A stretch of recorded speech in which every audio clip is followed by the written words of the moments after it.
Well, hello again, everyone, and thank you for returning to the fishing show here. So today we're going to be talking about how to use weights to measure your colorant for your plastisol. One of the reasons we're doing that is simply because drops are inconsistent, and I've had a lot of questions about how do I keep my colors consistent. So today we're going to go over that. I got some stuff in front of me here. I'll show it to you, I'll explain it. Brought the microwave over so we can do the whole process right here, and we'll be able to see the difference. Or at least see how it's done. So what we need is, you need two types of scales. You'll need like a regular old Weight Watchers food scale, and it has to measure in grams. You'll need a gem and diamond scale. You can get both of these off Amazon or at your local store for probably 20 bucks a piece, maybe 25 bucks a piece. And batteries, you need some batteries, so 8 or 10 bucks for batteries. So that's all you need for that. The advantage to using drops is you don't need any of this. You just have your two bottles. So what we've done is I've got some plastisol weighed out. We've got a cup here to put it into, and I'm going to show you how we weigh it and how we figure out our corresponding amounts. So let me go ahead and I'm going to tip your camera down here so I can show you. I did put it on a plate here so that I don't spill it all over the place. So I'm going to turn that on. All right, so you can see here, let me bring this down. Gonna bring it right down. Hope you guys can see that. I'm gonna bring it down a little more. All right, so what we've got is we've got it zeroed out to 0. We'll put our cup on. We'll zero it again. So now whatever plastisol we put in the cup is plastisol weight only. So we'll go ahead and pour it in, see how much we got. So we're going to say 200. We got 203 grams. Now we can go with 203 to be extremely exact, but for the purpose of this we're going to go with 200 even. Okay. Now how I figure out is by percent. So for instance, let's say I want we got black colorant here today, and I'm going to put my gloves on real quick. So I like to use plastic gloves when I'm dealing with the raw materials. It's just personal preference, you don't have to. So here we got our gem and diamond scale, and we've got that zeroed out, and we got a little tray. So let's say we want to have, for this particular, let's say we want to do 0.1%. So 0.001 times 2. So we're going to have times 200. So that's going to amount to, I have to check my math. I always check my math because I'm terrible at math. So if we have 200 times 0.001, we get 0.2. So we need 0.2 grams of colorant per 200 grams of plastisol. So we go ahead and we'll shake this up really good. And you gotta remember, shaking your colorant is incredibly important because it settles. And that's gonna give you the most consistent weight over time. The brand we're using today is LureWorks. Okay, so we're going to turn this back on real quick. And we want to get 0.2, which is a fairly small amount. So we're just going to do some small little drops. And we got 0.238. Now that's pretty close.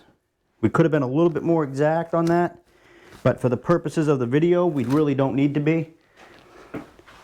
So then we're going to take, and how I get that into my plastisol is I use a simple, cheap paintbrush that you can get at any store, Walmart. I go to Walmart for mine because that's the cheapest thing. Simple little paintbrush. We got the plastisol. Now this has already been preheated and degassed, so we just dip that in there and brush the colorant right off there.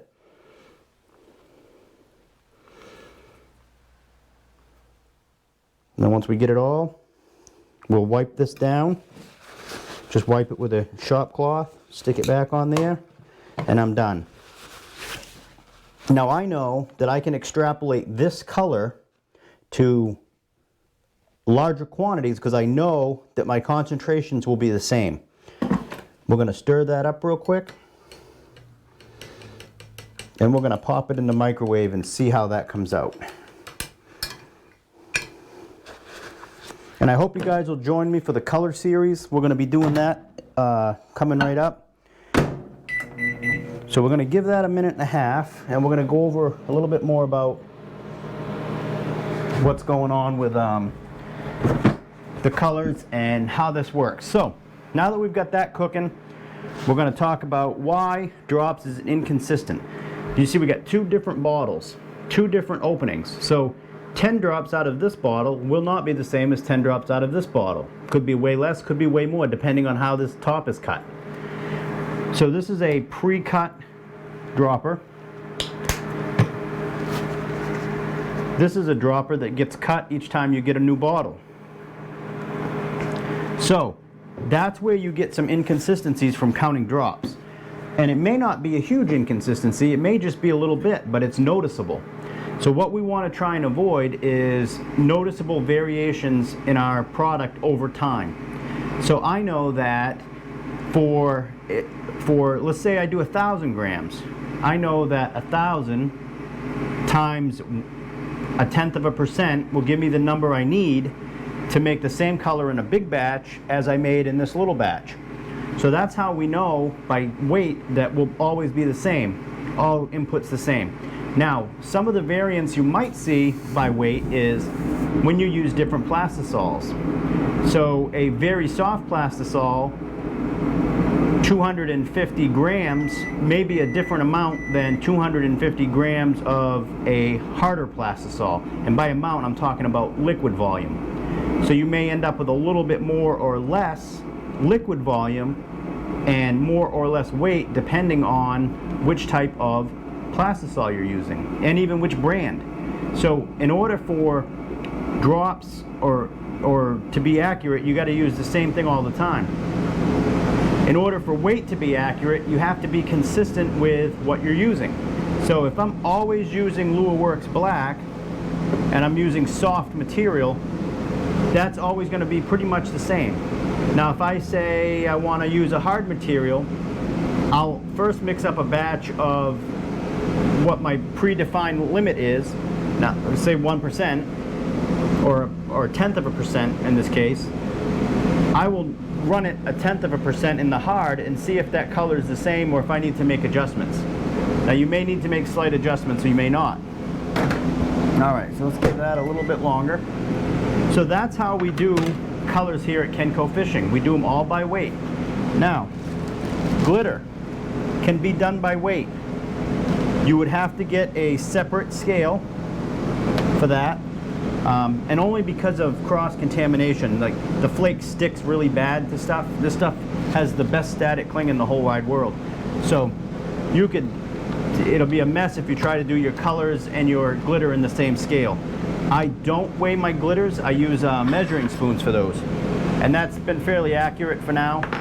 In larger batches, it would definitely be smarter to do weight because you're going to have a more consistent end product. So let's first get a drink here. We ran out of Bailey's the other night, so that's a real bummer. So we just got some plain old black coffee for today. So we're going to go ahead and we got 3, 2, 1, and let's take a look. Now, you can see we are pretty close to where we want to be here. So you can see here, we got that's pretty good and hot. The fan's running back here, the heater, so I hope that's not too much of a problem on the sound. All right, so you can see that at 0.1 or 0.1%, we have a fairly light color, black. This is not what I would want to run if I was running a straight black. So let's go ahead, we'll throw some flake in there so we can get a look at it. We don't need a lot because this is pretty fine flake, so we're going to give it a half a teaspoon, which is it's actually quite a bit more than what I would normally use, but just for illustration purposes. So we're going to stir that in real good.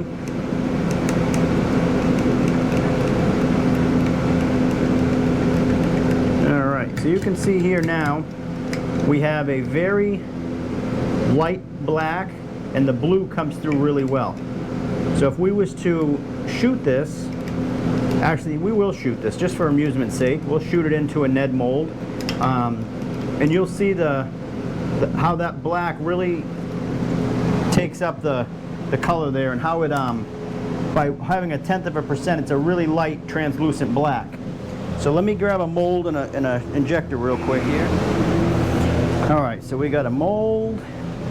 This is a Midwest Finesse mold by Do It. It's a decent mold for what we're doing here today, and just an all-around good mold. So we're gonna take some of that in, get rid of it, suck it right in there.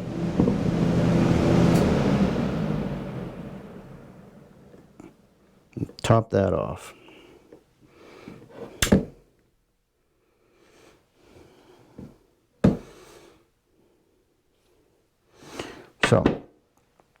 So you can see here just on our injector how we have this really translucent black, and the flake shows through really well. Now if we wanted to black that out, we would obviously have to turn our percentage up. So that's something that you work out on your own. You figure out what percentages you like and what you want your final product to look like. So we'll wait for that to go ahead and cure up real quick, and I'll pull them out and we'll take a look. But that's it. That's how we weigh colorants. And it's a pretty straightforward way to do it, and it'll give you the best result in the long term. Once you have a consistent base, say for, in this case, black, or actually I'll tell watermelon. So at 1/4%, you get a nice light watermelon. You can use that base color for anything. Remember that flake changes your base color, but that base color will be the same for all your products. And of course you can change it, but that's pretty much how it works. So this is a harder, more saltwater plastic for today that we're working with. So you can see how we have on this one, we have a pretty good black, but also it looks very blue because of the flake, and it's very translucent because of the flake. So you can see it really well. And you see on that side looks pretty much the same. So now if we had appendages on here, they would flatten out, and they would be more of a translucent smoke color, because this is a pretty light mix. But that's how we do colors. Feel free to drop us a line, subscribe, like, comment, and we'd love to hear from you. And stay tuned. We're going to be working on some colors showing from different angles, different percentages. We're actually going to be doing some of that film work today. And we're going to go through a bunch of different colors and give you a basic idea of how much percent color and where that will give you with the LuaWorks brand. So, hope to see you again. Thank you for tuning in, and give us a like, a subscribe, and shoot us some questions if you have them. Thanks for watching.